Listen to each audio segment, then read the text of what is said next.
Welcome back to HGTV Handmade. I am always looking for new ways to store and display my jewelry, so today I want to show you guys how I created jewelry dishes from oven-baked clay.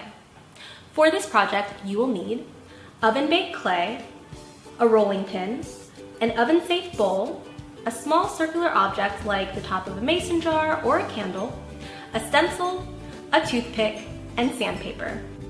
A craft clay machine is optional but very useful for doing this project.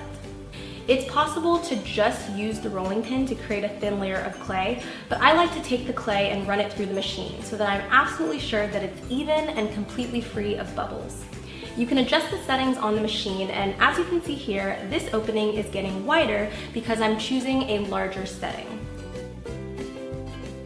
It's okay if the pieces have jagged edges or funny shapes because we're going to be cutting them down to smaller circles in a second. To cut your circles, you can use a cookie cutter or any other circular object you may have in your house. Just apply pressure and rip away the excess clay. I'm also using a toothpick to clean up the edges as much as possible. Once you have a nicely shaped circle, drop this into the bottom of a small bowl.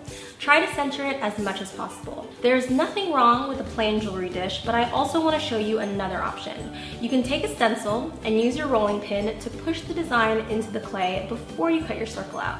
Stencils aren't just good for painting, they can also give the jewelry dish a textured design that I prefer to the plain version. Now it's time to bake. Make sure you're using oven-safe glass and do not preheat your oven.